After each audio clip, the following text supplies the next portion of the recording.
Hi, it's Dwyer, gamblersadvisory.com. Sorry for the delay. It's been that kind of weekend.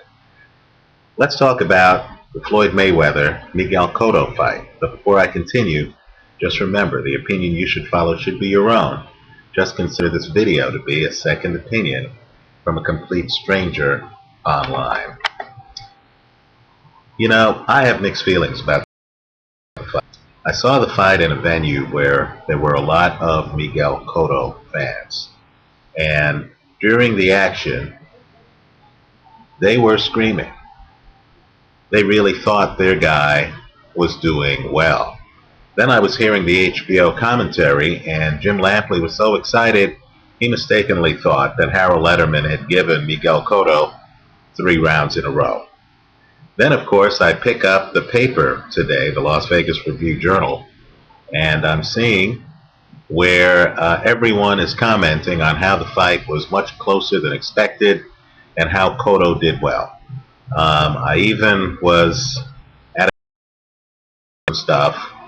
The guy behind the counter started talking boxing with me, said he was rooting for Miguel Cotto, and talked about how razor close the fight was.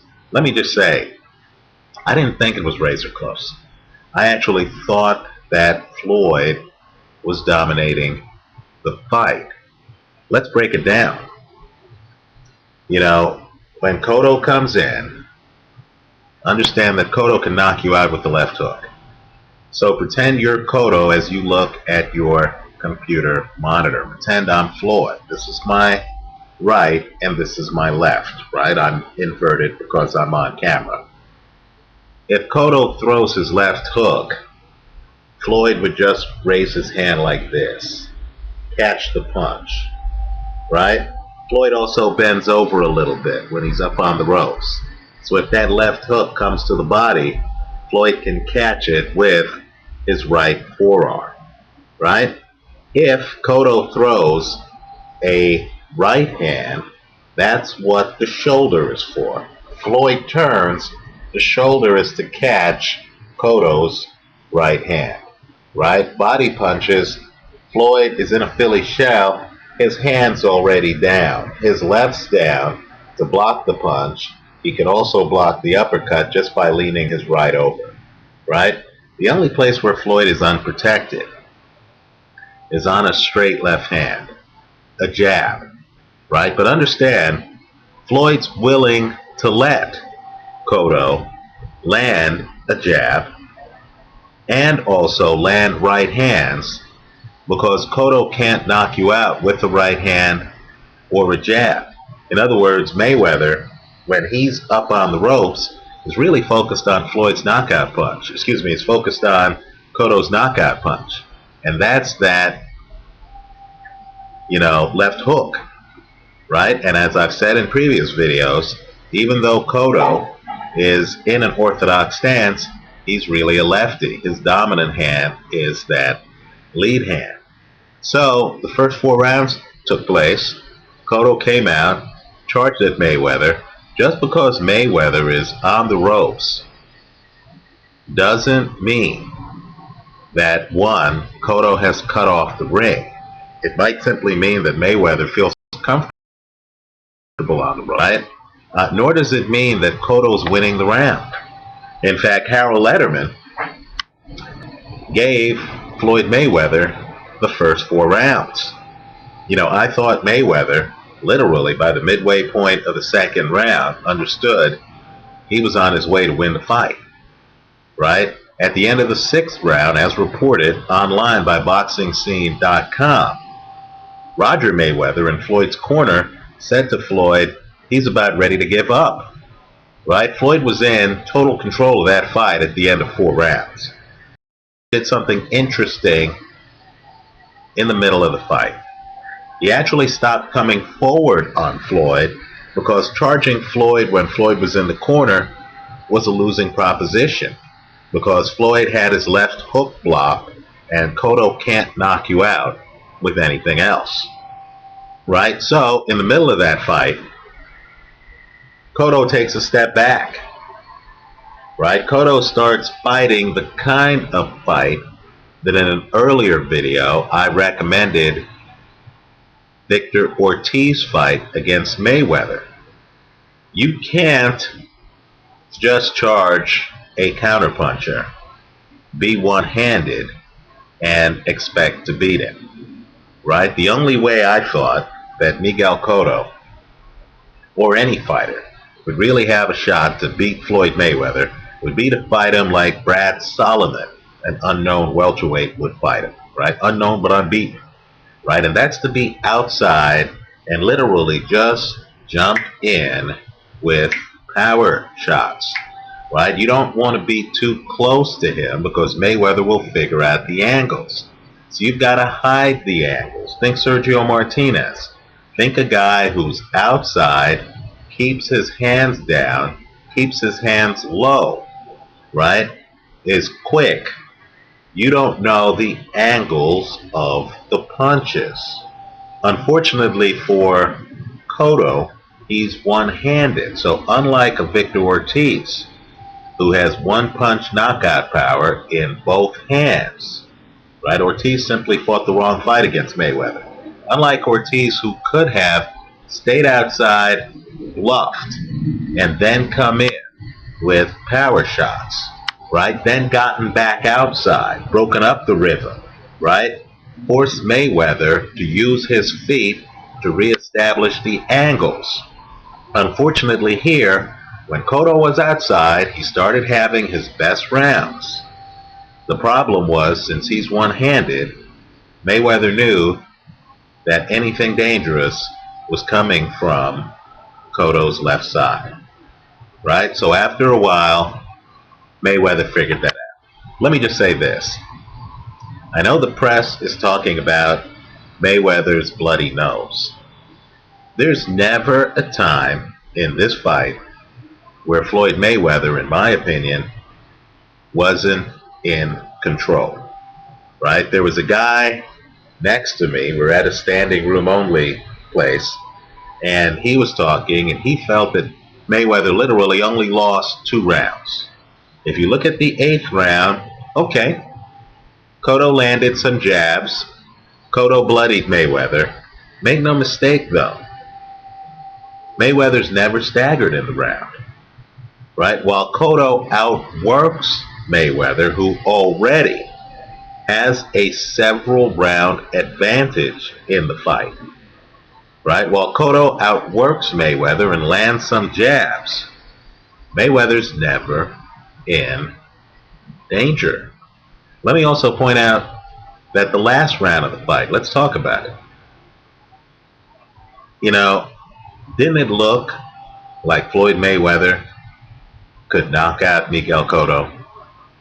Didn't it look, in fact, in that 12th, like Floyd Mayweather literally took his foot off the gas? Because I believe Mayweather, and I know this is controversial, but I believe Mayweather really respects hard work.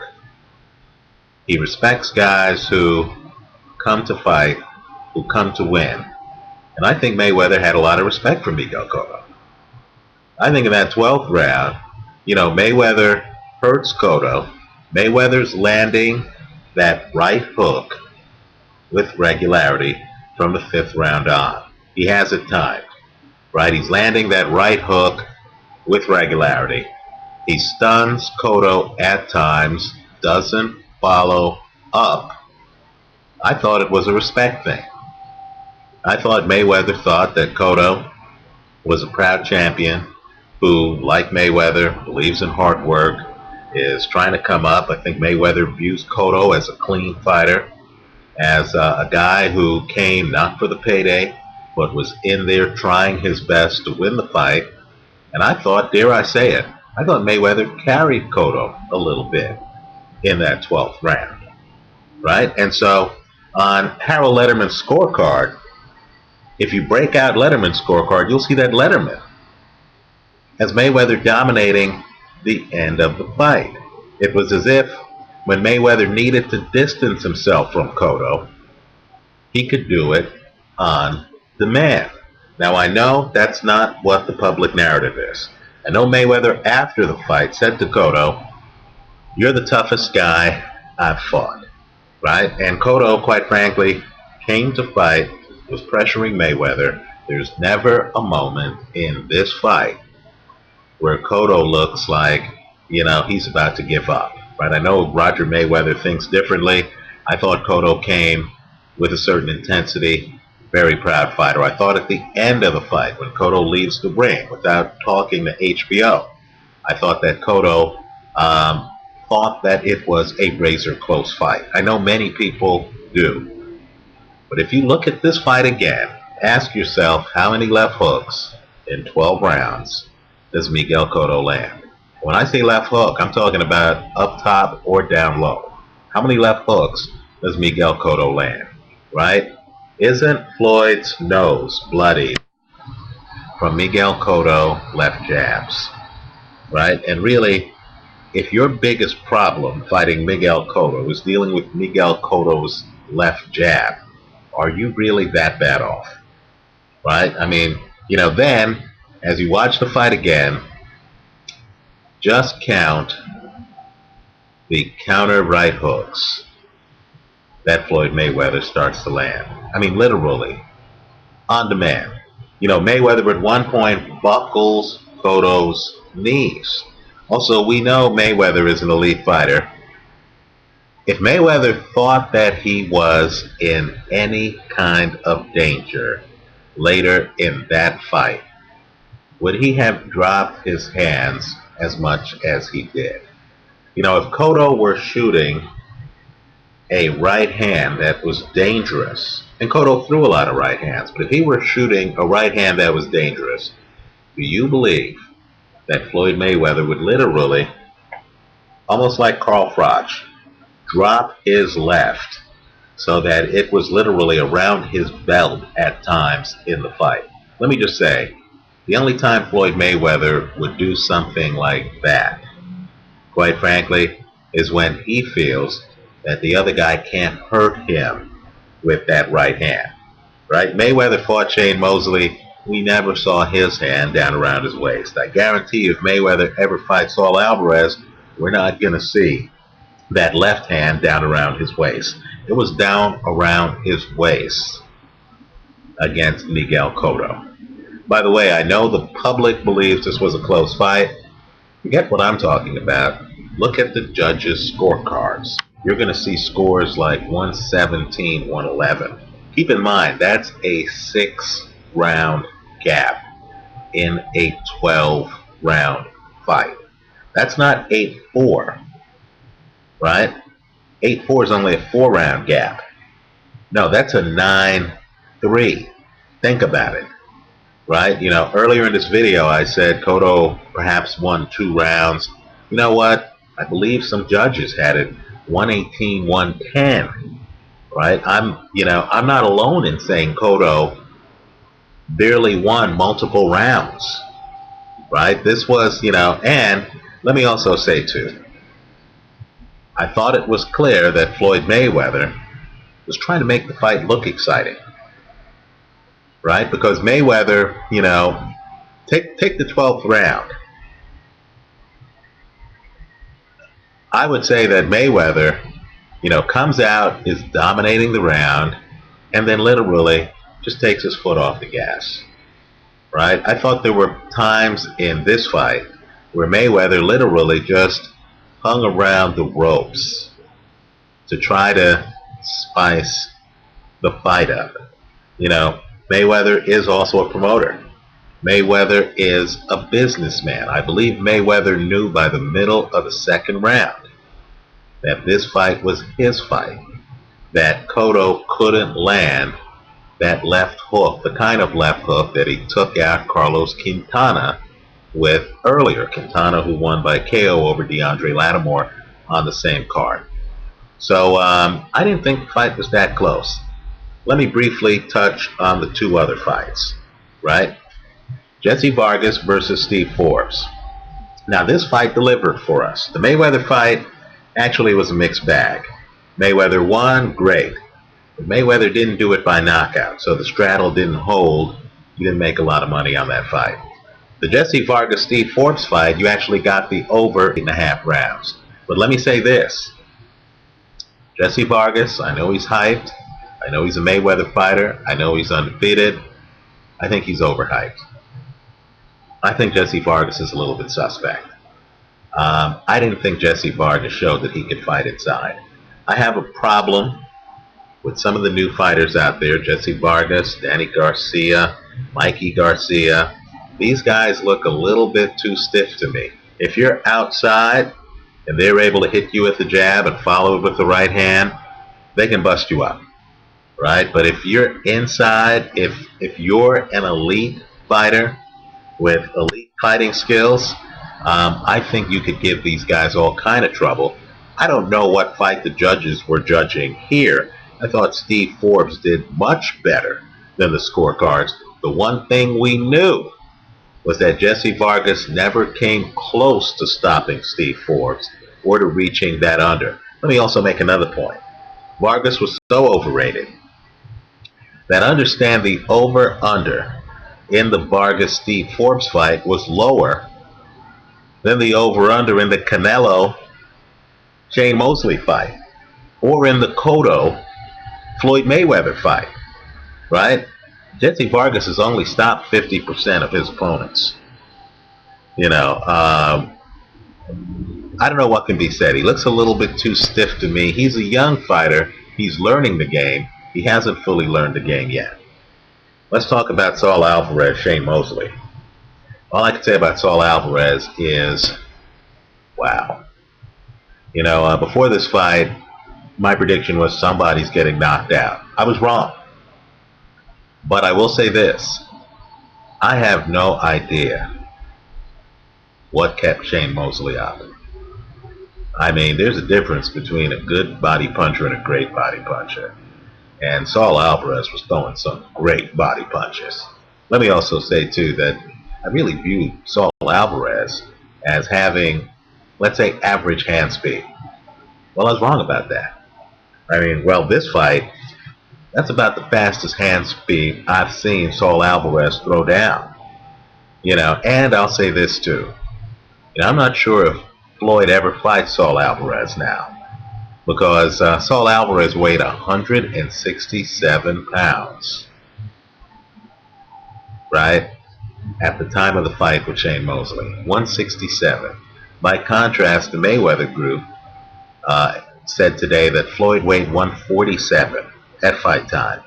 There's a 20-pound weight difference.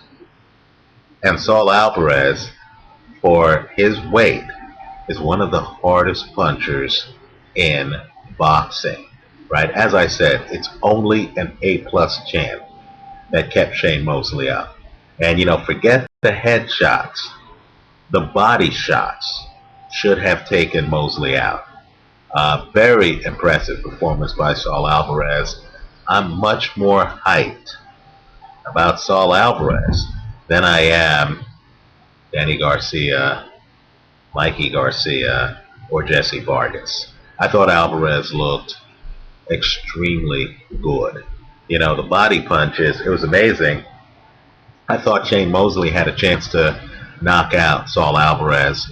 I was surprised that Alvarez was able to take Mosley's punches. Almost as surprised as I was that Mosley took Alvarez's punches. Right now, either Saul Alvarez's chin has greatly improved, or Mosley's punching power has decreased. And if Mosley's punching power has decreased, my advice to Shane is to back away from the table. Get out of the game now, because punching power really is what made him the fighter he was. Let me know what you think. Leave your comments for me here online. Visit us at gamblersadvisory.com. To sum up, I disagree with the public narrative. While it was an intriguing fight, I didn't think it was that close. I thought Mayweather dominated the action. And, as for the other fights, I thought Saul Alvarez really was the star of yesterday's card. Let me know what you think. Hope you visit us at gamblersadvisory.com. Thanks for watching.